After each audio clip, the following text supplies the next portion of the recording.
Salam alaikum az-Zulflaoun, bonsoir. À l'approche des élections législatives du 2 juillet et des grandes commémorations nationales, la revue Al-Jaish propose un récit largement optimiste du contexte algérien.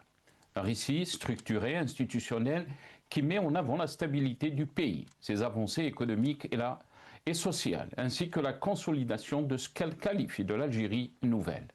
Dans cette lecture, les élections deviennent une étape décisive de continuité. La stabilité un acquis fondamental et la sécurité nationale un pilier central.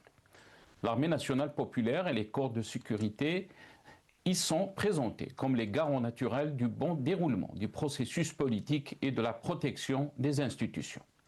Mais cette narration, aussi cohérente soit-elle dans une logique institutionnelle, soulève une question essentielle. Jusqu'où peut aller le récit officiel sans se heurter à la complexité du réel? Car sur le terrain politique et social, d'autres lectures existent. Elle évoque des élections dont l'issue semble déjà structurée, une scène politique fortement encadrée, un espace médiatique limité et des interrogations persistantes sur les libertés publiques et le pluralisme du débat. C'est précisément là que se joue le décalage entre un discours qui met en avant la stabilité et un vécu social qui appelle davantage de participation, de débat et de diversité des voix. La question n'est donc pas seulement celle du contenu d'Al-Jaish, elle est plus large. Pourquoi une revue militaire intervient-elle aussi largement sur les enjeux politiques, économiques et sociaux?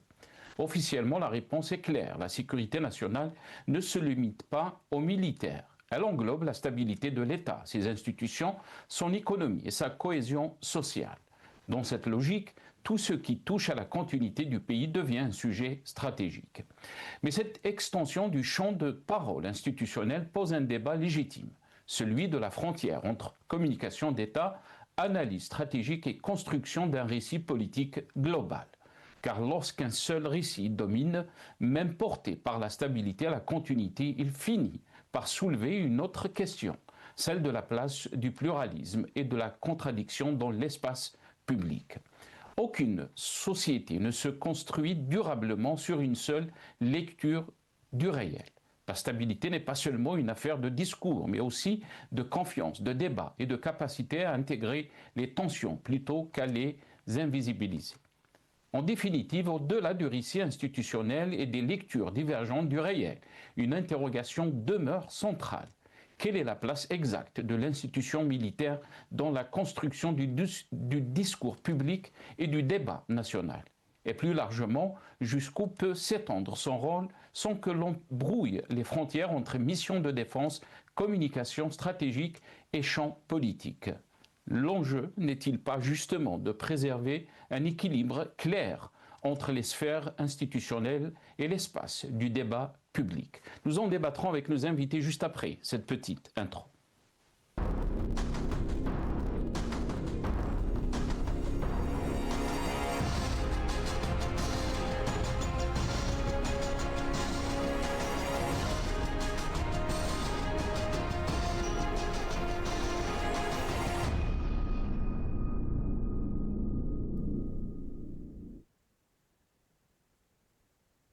La revue Al-Jaish, un récit triomphaliste qui interroge le sens du réel. C'est le titre de notre émission pour ce soir. Et pour en parler, j'ai le plaisir d'avoir avec nous Gamal Abina, spécialiste des questions internationales. Il est avec nous depuis Paris, analyste politique aussi, via Skype. Gamal Abina, bonsoir. Merci beaucoup d'avoir accepté l'invitation.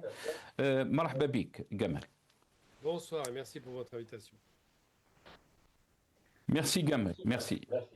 Merci beaucoup Gamal d'avoir accepté l'invitation. On a avec nous Lias Jubaili, ingénieur économiste militant politique.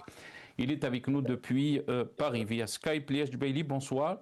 Merci beaucoup d'avoir accepté l'invitation. Marhaba bik, c'est Lias. Merci pour l'invitation et puis je salue toutes les équipes qui assurent la couverture et votre invité, M. Gamal Abina. Merci encore pour l'invitation. Merci Lias, merci d'avoir accepté l'invitation. On a avec nous aussi Omar Ait Mokhtar, militant politique. Il est avec nous par téléphone depuis Paris. Omar Ait Mokhtar, bonsoir. Merci beaucoup d'avoir accepté l'invitation. Bonsoir Nassar, bonsoir à tes invités et aux auditeurs d'Al Maghribia. Merci beaucoup, Omar et Mokhtar. Merci d'avoir accepté l'invitation.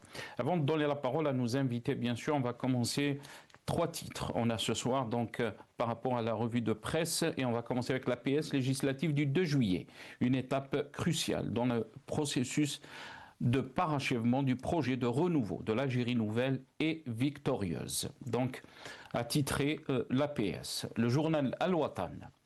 Al-Jaish évoque les prochaines législatives du 2 juillet, la sécurité et la stabilité de l'Algérie au cœur des priorités. Dans son dernier éditorial, la revue Al-Jaish présente ce scrutin comme une étape déterminante dans le processus de consolidation de l'État de droit et des institutions, ainsi que dans la poursuite du projet de l'Algérie nouvelle et victorieuse selon la revue. Ce rendez-vous électoral intervient dans un contexte marqué par des transformations profondes, des réalisations majeures et des acquis précieux enregistrés dans différents secteurs, notamment économiques, politiques, diplomatiques et social. Et on termine avec un titre de l'Algérie aujourd'hui. Législative 2026, Al-Jaish souligne les acquis du renouveau national.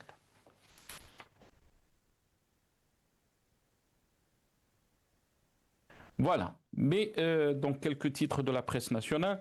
Revue Al-Jaish, juste on regarde ces images et ce clip, Revue Al-Jaish, quand elle parle donc des élections et confirme comme quoi c'est le bon chemin des décisions du chef de l'État, mais aussi comme ça a été rappelé par différents organes de presse, donc la sécurité, la stabilité, l'Algérie au cœur des priorités. On regarde. تعزيز قدراتنا الدفاعية أولوية قصوى، هكذا عنونت مجلة الجيش افتتاحية عددها الأخير التي استهلتها بموضوع الحدث الوطني الهام الذي تستعد له الجزائر والمتمثل في الانتخابات التشريعية المزمع إجراؤها يوم 2 جويلية القادم، والتي تعد محطة هامة في مسار تعزيز دولة القانون والمؤسسات واستكمال المشروع النهضوي للجزائر الجديدة المنتصرة. إن هذه الاستحقاقات، تقول مجلة الجيش التي يسهر الجيش الوطني الشعبي ومختلف أسكلاك الأمنية على تأمينها وضمان سيرها لتمكين المواطنين من ممارسة حقهم الدستوري وواجبهم الوطني في جو من الطمأنينة والسكينة، تأتي في ظل تحولات جوهرية وإنجازات ومكاسب ثمينة تشهدها البلاد على مختلف الأصعدة الاقتصادية والسياسية والدبلوماسية والاجتماعية، وهي تحولات تعكس بحقنا الجهود المضنية المبذولة للمضي ببلادنا قدما على درب الرقي والنماء، حيث ذكرت مجلة الجيش أن الجزائر تخوض غمار مرحلة عمادها التعامل مع مختلف الرهانات بنفس جديد والتطلع إلى رفع التحديات بكامل الثقة في قدراتنا ومقدراتنا الوطنية المنبعثة من خالص أمال المواطن. Voilà. Gamal Abina, je commence cette émission avec vous. Comment peut-on lire donc ce dernier numéro de la revue Al-Jaish, dans son édito bien sûr? On parle des élections législatives, mais aussi on parle d'une Algérie nouvelle, victorieuse, et les avancées dans plusieurs secteurs, notamment économiques, politiques, diplomatiques et sociales. Comment peut-on lire donc ce message de l'armée, de la revue d'Al-Jaish, Gamal Abid? Indiscutablement, il y a bien des avancées économiques. On observe qu'il y a 4% de croissance annuelle, la plus forte croissance ménage, il faut le rappeler, l'année dernière. On observe qu'il y a effectivement une véritable reprise économique en termes de production nationale, puisque aujourd'hui 95%, je dis régulièrement, mais c'est important parce que j'ai fait moi-même l'expérience, 95% des produits vendus en Algérie, puisqu'on n'importe plus, sont des produits algériens, ce qui veut dire que les industriels algériens sont préservés, la concurrence déloyale n'est plus au rendez-vous, et que les Algériens commencent à manger les produits qui sont fabriqués chez eux, qui commencent à produire aussi pour l'exportation, on l'a bien vu, qu'il y a une véritable diversification économique qui est entamée. Ça a commencé d'abord par le pétrole et le gaz, mais surtout par l'extraction minière, par la transformation. Maintenant, on a des usines de transformation de fer, par exemple. Par l'exportation de produits de base, c'est vrai, ça commence à venir. Mais surtout, avec le phénomène, on s'en souvient, de la pâte à tartiner Morjane, ça a ouvert le bal à l'exportation de produits algériens. On le voit avec des marques comme Vénus, par exemple, qui commencent à s'exporter. Donc la qualité algérienne commence à se développer, et tant mieux. La diversification est au rendez-vous. Et effectivement, de parler d'Algérie nouvelle, c'est une Algérie qui n'importe plus massivement, qui cherche à exporter, qui cherche à diversifier, qui cherche à créer de l'emploi sur place. Alors évidemment, ça prend du temps, hein, tout prend du temps. Un éléphant, ça ne se déplace pas facilement, mais il y a une véritable amorce qui a été entamée. Et j'en veux pour preuve simplement les chiffres macroéconomiques qui ne mentent pas. Ce ne sont pas des chiffres produits par l'État algérien, c'est les chiffres produits par la Banque mondiale et le FMI qui constatent avec les échanges internationaux qu'effectivement, il y a une augmentation considérable du PIB. On est passé à 315 milliards, l'objectif étant louable de 400 milliards. Mais tous ces éléments-là, effectivement, constituent des éléments de sécurité nationale. Pourquoi ? Parce que si on est capable de nourrir sa population, si on est capable de produire, si on est capable de s'autonomiser, limite de devenir presque autarcique, eh bien, on préserve sa sécurité. On ne se retrouve pas dépendant d'étrangers, on ne se retrouve pas dépendant de sanctions économiques qui pourraient avoir des effets néfastes sur l'économie nationale. Donc c'est un peu ce que veut dire la revue. Elle dit à la fois une nouveauté pour l'Algérie, une sécurisation des frontières, une sécurisation de l'appareil de production industrielle, civile et militaire.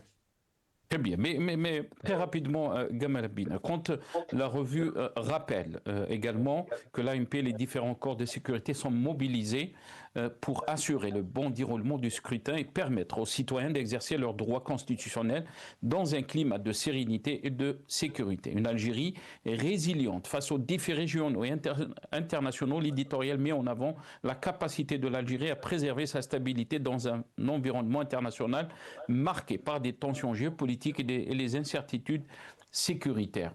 Est-ce qu'on est dans un discours triomphaliste qui contraste la réalité que vit notre pays, non seulement à l'échelle intérieure, mais aussi à l'échelle extérieure? Très rapidement, Gamal. Rapidement, il y a des chamboulements géopolitiques internationaux que vous connaissez, hein, la crise ukrainienne, le monde qui se divise en deux, le nord global, le sud global, les tensions qui reviennent à la faveur d'une nouvelle guerre froide qui dit pas son nom, puis surtout aux frontières algériennes, on a quand même beaucoup de problèmes. Au Mali, ça se passait pas très bien, j'espère que ça va aller mieux. Il y a eu plusieurs coups de force un peu partout, Burkina, Niger.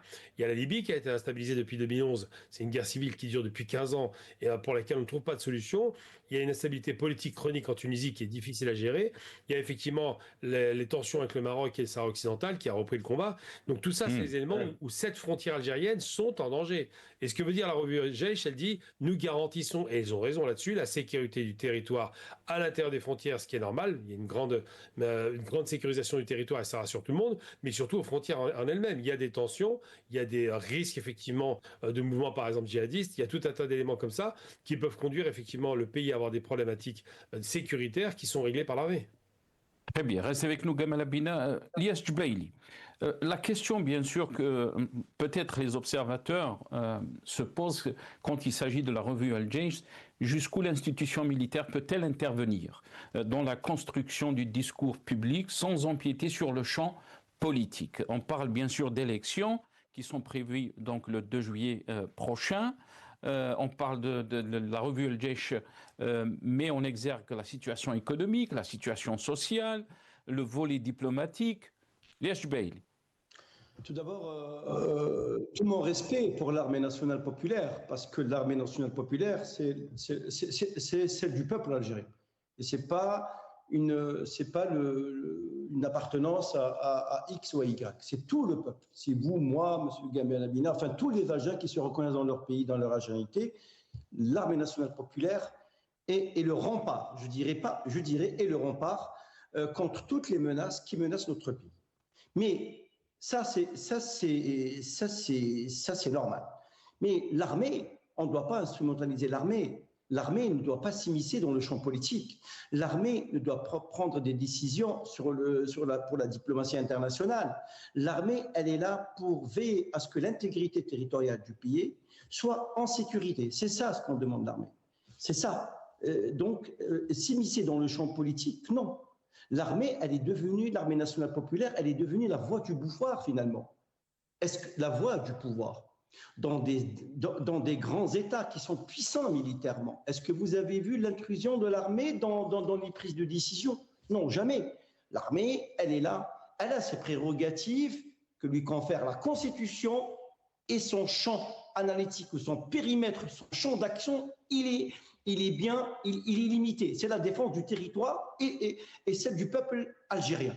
Mais en dehors de ça, la politique, elle ne fait pas de politique. Elle n'a pas les compétences pour faire la politique.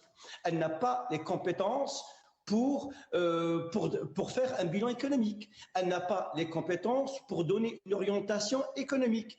L'armée n'est pas prête à s'asseoir face au cadre de la Banque mondiale pour demander comment on va faire les réformes structurelles, macroéconomiques de notre pays. L'armée, non, ce n'est pas dans son rôle.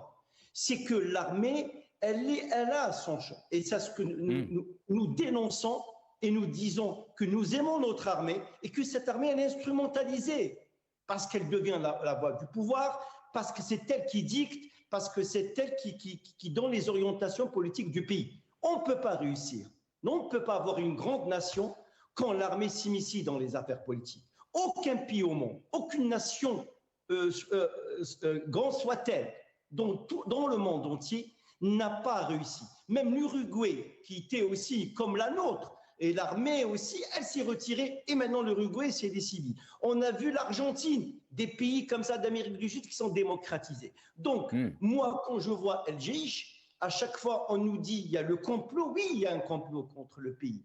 Mais le complot, pour mettre fin au complot, c'est faire osmose avec le peuple. C'est travailler en transversalité avec le peuple. C'est participer le peuple aux prises de décision politiques, pas militaires. La militaire, c'est du champ des généraux, ceux qui ont cette maîtrise militaire. Mais faire participer le peuple dans les prises de décision, ce qu'on appelle la participation citoyenne. Donc, personne n'est contre son armée. On ne peut pas instrumentaliser à chaque fois le rôle de l'armée. On ne peut pas mettre en otage notre armée pour imposer une certaine légitimité. La légitimité se prend du point de vue politique. Mais l'armée, c'est normal. L'armée, on nous dit qu'elle est l'ancêtre, c'est la LN. C'est normal. Mais l'armée de libération nationale, elle a fait son travail historique, c'est la libération de la patrie. Et une fois cette armée qui est modernisée, elle est là pour garantir l'intégrité. Mais l'armée n'a pas vocation pour faire de la politique en Algérie, dans n'importe quel pays au monde. C'est la raison pour laquelle l'armée n'a pas le droit aussi, sur le plan moral, de dire toute voix dissidente est considérée, qualifiée comme une menace contre son pays. L'armée n'a pas le droit, quand je dis l'armée, ceux qui dirigent l'armée, ceux qui sont influents dans les prises de décision, parce qu'il y a l'armée, parce que j'en suis sûr que au sein de l'armée, il y a aussi un clan qui est passé par des grandes écoles et qui veulent démocratiser leur propre pays et qui veulent une chose, moderniser l'armée, que ce soit une grande armée, bien équipée sur le plan défensif. Restez avec nous, Lias. C'est ça. Très bien, restez avec nous, Lias Jubaili. Omar El Mokhtar, qu'est-ce que vous en pensez? D'abord, on va juste passer les déclarations du chef d'état-major, Saïd Chingriha, qui a parlé, bien sûr, du processus électoral et qui l'a qualifié que ce processus, donc, c'est parachèvement du projet de renouveau de l'Algérie nouvelle et victorieuse. On l'écoute. بلادنا في الأسابيع القليلة القادمة استحقاقا انتخابيا هاما المتمثل في الانتخابات التشريعية وهو حدث وطني بالغ الحيوية بالنسبة لوطننا وشعبنا حيث يشكل استكمالا لمسار إعادة الهندسة السياسية للدولة انطلاقا من عملية تعديل الدستور للفاتح من نوفمبر 2020 مرورا بكل المسارات المساهمة في تعزيز الصرح الديمقراطي والمؤسسات للجزائر الجديدة والمنتصرة. Voilà, donc l'Algérie nouvelle est victorieuse. Omar El Mokhtar, on a bien sûr vu ces derniers jours ou écouté le témoignage de Ziari, qui était ancien président de l'APN, de l'Assemblée populaire nationale, lui qui avait parlé du rôle de l'armée. On va l'écouter dans ce passage et je vous donnerai la parole juste après. قبل قليل كنت تقول أنه الجيش يعني لازم يكون عنده رأي في السياسة مثل المدني. كيفاش يقدر يكون للجيش رأي في اختيار الرئيس؟ فيما يخص ترشيح اي واحد يكون يعطي لي راي الجيش ماهوش ريفيرندوم نتاع الجيش عنده هيكل وعنده مسؤولين وغيره رايهم يكون واجد من هذه ما عمرني خطي قال هذا امر قابله لا راي بداته تفكير تاعي من البدايه باللي هذا الدور. Voilà, donc Abdelaziz Ziari, l'ancien président donc, de l'APN.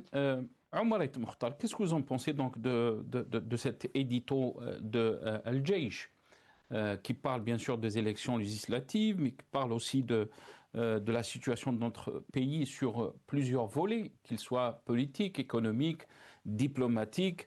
Qu'est-ce que vous en pensez? D'abord, j'ai écouté donc Djebaili qui dit que personne n'est contre l'armée.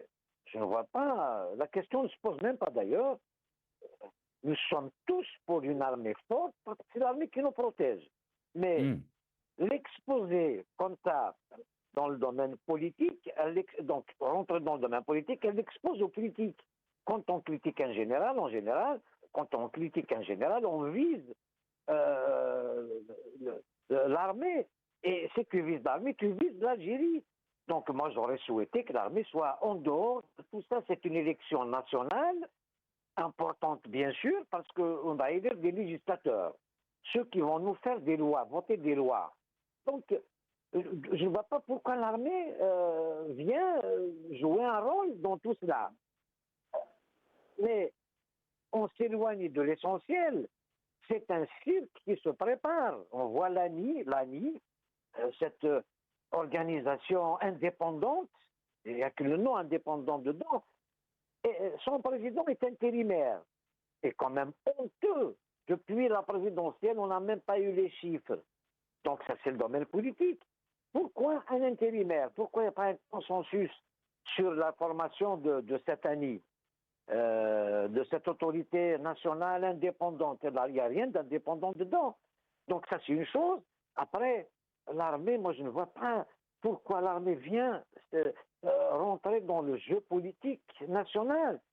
Après, si j'écoute Ziari, il ne serait jamais président de l'APN sans l'armée. Il n'y a pas eu de vote quand Ziari était là. On sait ce que c'est que le CNT, voilà. Donc, depuis l'indépendance, enfin, moi je n'appelle pas depuis l'été 62 jusqu'à aujourd'hui, on n'a pas pu avoir un parlement fort. Regardez cette législature qui se termine. Il n'y a aucune commission d'enquête décidée par des députés. La loi l'autorise. Pourquoi il n'y a pas de commission d'enquête? Voter à 100%, lever la main à 100% de députés, c'est une honte, c'est honteux. C'est une honte. Maintenant, pourquoi ne pas rentrer dans un débat contradictoire? On veut tous donner notre avis sur la politique nationale à mener. On peut critiquer la politique du gouvernement. Si je critique la politique du gouvernement, cela ne fait pas de moi quelqu'un qui n'aime pas son pays ou un traître ou je ne sais pas quoi. Non. Moi, par exemple, on m'a empêché de retirer un dossier de candidature. De quel droit? C'est les citoyens qui votent. Et ces éliminations de candidats, je ne sais pas quoi. Alors, un parti politique qui présente un candidat qui n'est pas condamné par une juridiction nationale, pourquoi l'empêcher? Donc, il y a la suspicion, tout le monde est suspect. Et on réhabilite, on fait... Donc, c'est un cirque. Là, on passe à une désignation, à une chambre d'enregistrement. Ça ne s'appelle pas un parlement digne de ce nom. Donc voilà à quoi on se prépare. Le pouvoir est concentré aux mains d'une seule personne. Il fait ce qu'il veut. Moi, j'ai besoin d'être convaincu. Mais comment il est concentré dans les mains d'une seule personne, Omar El Mokhtar, et vous êtes en train de dire en même temps que l'armée, c'est elle qui a le dernier mot, on va dire, concernant donc la politique. Est-ce que pour vous, le fait que l'armée, que l'édito par exemple Al-Jaish traite des élections, est-ce que pour vous est une extension naturelle du concept de sécurité, puisque aussi il parle des défis sécuritaires, ou un glissement institutionnel? Qu'est-ce que vous en pensez? Le défi sécuritaire, ok, c'est la mission de l'armée, on l'encourage, ok, protéger les frontières, même à l'intérieur, le contre-espionnage, ok, mais là il s'agit d'élire des législateurs, des représentations du peuple. C'est une fête, logiquement. C'est les citoyens qui disent que c'est la voix du peuple. Là, on voit l'armée qui rentre dans le jeu. L'armée n'a rien à faire dans les élections, n'a rien à faire dans la campagne électorale, n'a pas à sécuriser la campagne électorale. C'est la police et la gendarmerie. On n'a pas besoin même. C'est un peuple c'est pas un troupeau. C'est quoi sécuriser les élections? Ça veut dire quoi? Moi, j'ai participé aux élections en Algérie. L'Algérie n'a pas pu organiser un scrutin, ni comment on appelle ça? La première élection que Tebboune a faite, la Constitution, elle n'a pas été votée du tout. Là, j'habite une région, la Kabylie, il n'y a même pas eu de scrutin d'organiser, pas de vote. Et j'ai participé à l'élection législative. Je n'ai pas pu voter pour moi-même parce que le centre de vote, le portail a été soudé, de la soudure. Donc, me parler comme ça, l'armée vient sécuriser quoi? Rien du tout. L'armée doit s'occuper de ses prérogatives que lui confère la Constitution. Il n'y a pas de discours. Je ne vois pas pourquoi Chengria nous fait un discours au peuple. Je le vois, il le fait aux militaires. Très bien. Restez avec nous, Omar Mokhtar. La question, on va la poser à Gamal Abina, question que vous avez soulevée, Omar Mokhtar, puisqu'on va vous faire passer le clip où le chef d'état-major, Saïd Chengriha, parle donc de ces élections, mais aussi il rappelle les différents corps de sécurité sont mobilisés pour assurer le bon déroulement du scrutin et permettre aux citoyens d'exercer leurs droits constitutionnels du scrutin dans ces élections. On l'écoute. ومن أجل تأمين وضمان السير الحسن لهذا الاستحقاق الوطني الهام والسماح للمواطنين من ممارسة حقهم الدستوري وواجبهم الوطني من خلال التعبير عن أصواتهم في جو من الطمأنينة والسكينة فإنه يتعين على مختلف الأنساق القيادية السهر على اتخاذ كافة التدابير الأمنية والعملياتية لإنجاح هذه الانتخابات التشريعية. Voilà. Gamal Abina, pourquoi sécuriser donc ces élections? Est-ce qu'il y a des risques sécuritaires? Et la question a été posée par Omar Mokhtar. Pourquoi c'est l'armée qui doit sécuriser donc les élections législatives prochaines? Je ne cache pas que je n'ai pas entendu un traître mot de ce qui a été dit parce que la diffusion n'est pas bonne au niveau de la réception téléphonique. Donc, je n'ai pas entendu ce qu'il a dit. En revanche, je peux répondre sur une chose. Rappelez quand même qu'historiquement, l'armée a libéré l'Algérie. Rappelons quand même que c'est l'armée nationale populaire qui l'a libérée, la LN pour être très précis, qu'il y a eu des difficultés qu'on a observées dans les années 60, 70, mais surtout dans les années 90, des vraies difficultés sécuritaires, que l'Algérie, effectivement, fait partie des pays cibles qui posent problème à certains Occidents collectifs, on va dire ça comme ça, évidemment qui posent problème aux sionistes, ça va de soi. Et surtout que l'armée fait un travail de sécurisation traditionnel. Il n'y a rien de nouveau alors. On a une armée qui est une colonne vertébrale de l'Algérie. Moi, ça ne me choque pas du tout, au contraire. On reste, je rappelle quand même, dans un pays en danger, dans la mesure où il y a des ennemis réels qui sont identifiés. On reste dans un pays africain, il faut le rappeler quand même. Donc il y a des structures comme ça qui sont pérennisées par des institutions lourdes et solides comme l'armée, qui sont nécessaires. On reste dans un pays en voie de développement, même si on avance, mais tout de même. Et je prends comme parallèle l'armée chinoise, par exemple. On parle beaucoup de systèmes démocratiques qui se développent vite. En Chine, on est très loin d'une démocratie, mais le développement est au rendez-vous. Donc l'Algérie, c'est un mix des deux. Il y a une démocratie, il y a les institutions, il y a l'État, il y a le gouvernement, il y a les députés. Puis il y a l'armée qui chapeaute, non pas l'État, contrairement à ce qui est dit, qui chapeaute la sécurité du pays. Et cette sécurité est une obligation. C'est évident qu'après 10 ans de guerre civile, on a quand même beaucoup de morts, beaucoup d'interventions étrangères. On a vu ce qui s'est passé en Syrie. L'Algérie a été précurseur dans ce mouvement-là, où elle a su vaincre. Elle n'a pas été emportée par un effondrement. D'autres pays comme la Libye, malheureusement, la Syrie, la Somalie, le Yémen, ont été balayés par ces systèmes. Vous savez, vous comprenez qu'une chose, c'est que l'Algérie est une république, que les pays qui ont été ciblés aussi, comme la Libye ou le Syrie ou le Yémen, sont des républiques, et que les républiques dans le monde arabe sont en danger aujourd'hui. Donc évidemment que l'armée doit sécuriser d'abord parce qu'elle garantit les élections, ensuite et surtout parce qu'effectivement le territoire, bien que bien sécurisé aujourd'hui, peut toujours être en proie à des attaques, et ça peut arriver, hein, je veux dire, il y a eu plusieurs tentatives qui n'ont pas abouti, mais tout de même, et puis simplement, comme en France, on a Vigipirate, c'est bien l'armée qui sécurise les rues aujourd'hui dans la capitale. Donc un pays comme la France a mobilisé l'armée pour sécuriser, pourquoi l'Algérie ne le ferait pas? Donc il faut être très vigilant. L'armée est appréciée par le peuple, il faut le rappeler aussi, c'est important. Et d'ailleurs, c'était dit par Lies Chebali, on n'a pas parlé de l'armée. L'armée est appréciée parce qu'on sait ce qu'on lui doit historiquement pour la libération et on sait ce qu'on lui doit pour la sécurisation du territoire.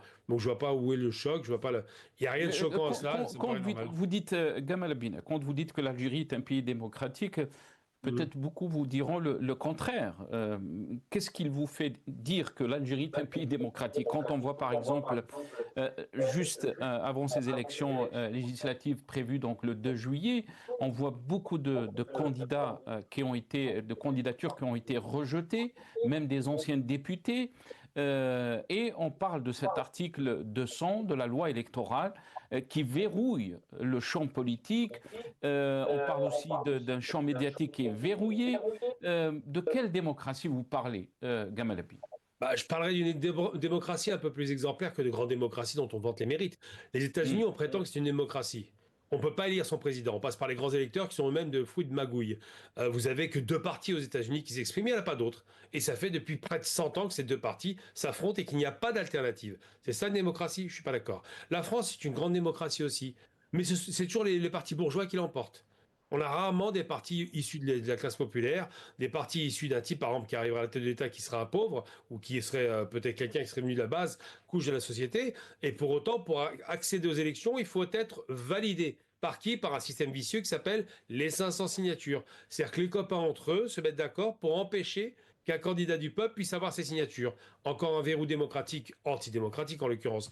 L'Algérie, s'il vérifie en amont effectivement qu'il y a des candidatures qui posent problème en termes de dispositions légales, le financement des partis, qui vous finance, d'où ça vient, comment ça se passe. Il y a quand même des conditions à remplir que d'autres pays démocratiques imposent aussi.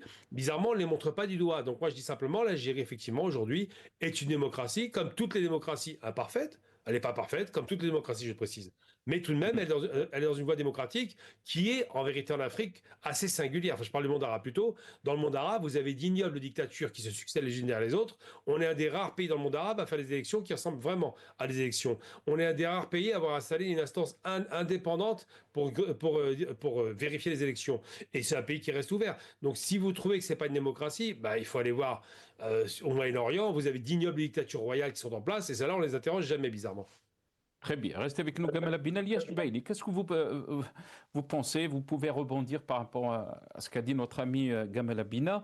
Mais avant de vous donner la parole, on va écouter d'abord dans ce passage les déclarations qui ont été faites auparavant par le chef de l'État, Majid Tebboune, concernant donc le rôle de l'armée dans le champ politique.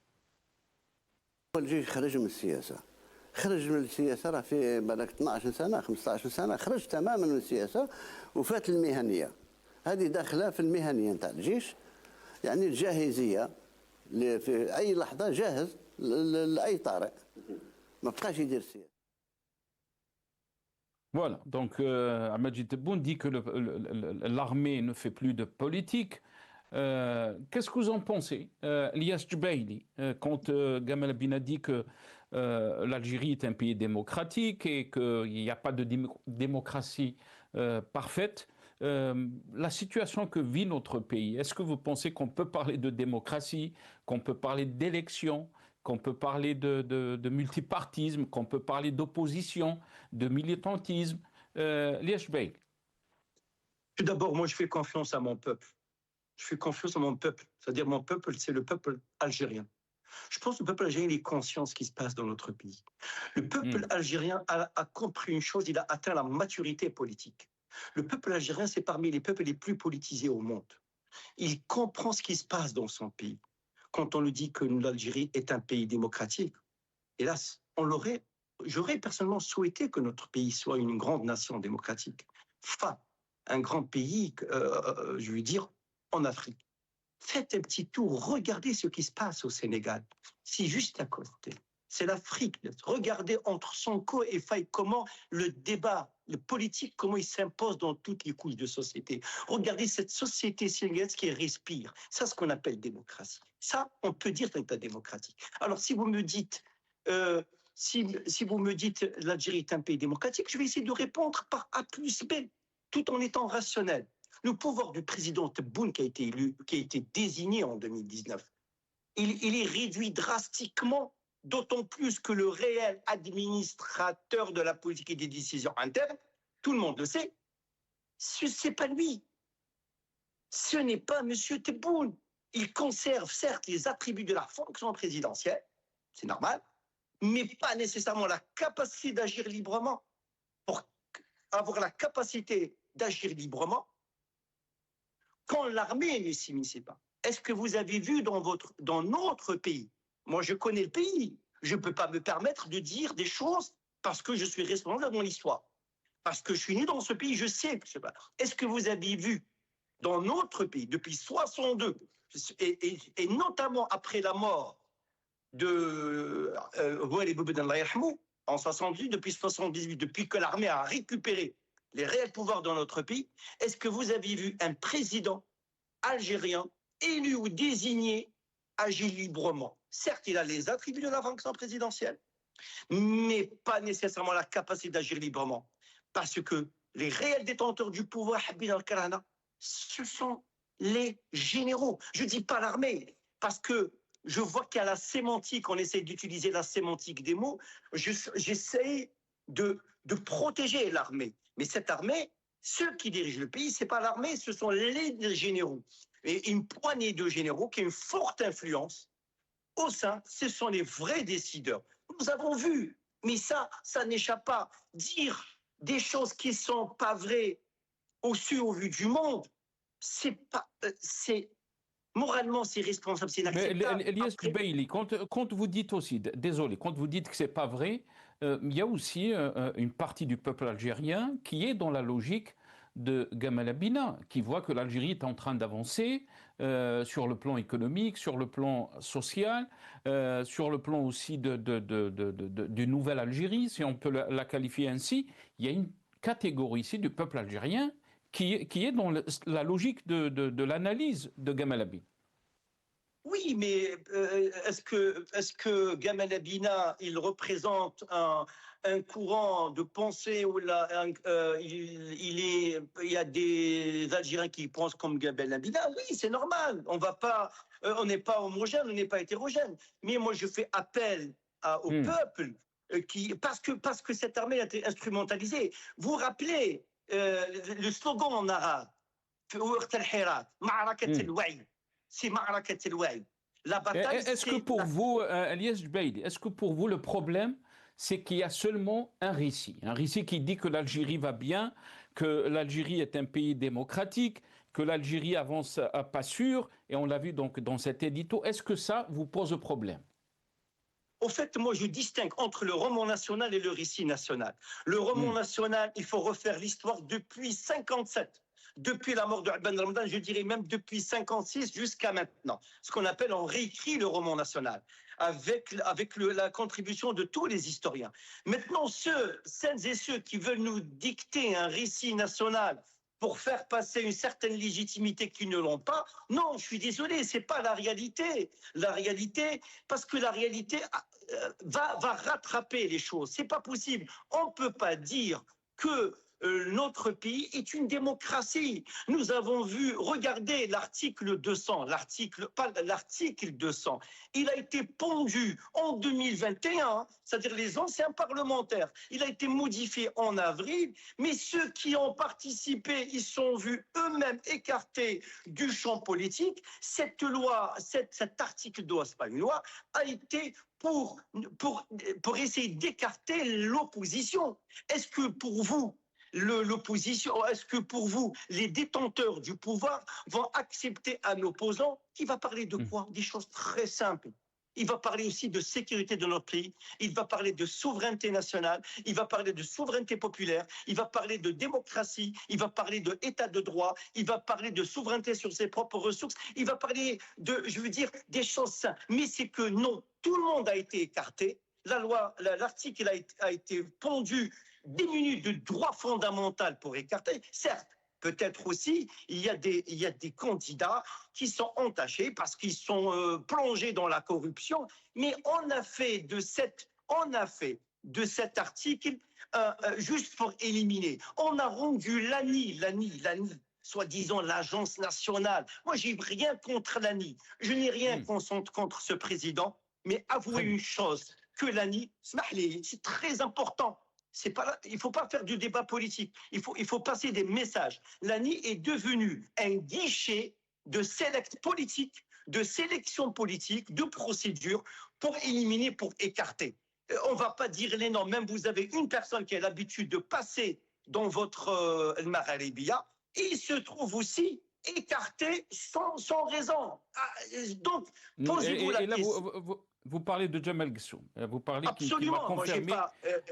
qui m'a confirmé que sa candidature a été rejetée, même après son appel. Merci Liache Jubaili. Très rapidement, Omar El Mokhtar, dans ce débat, vous avez bien sûr l'analyse de Gamal Abina et sa vision des choses de l'Algérie, et aussi notre ami Liache Jubaili. Omar El Mokhtar. On a perdu Omar El Mokhtar. Désolé.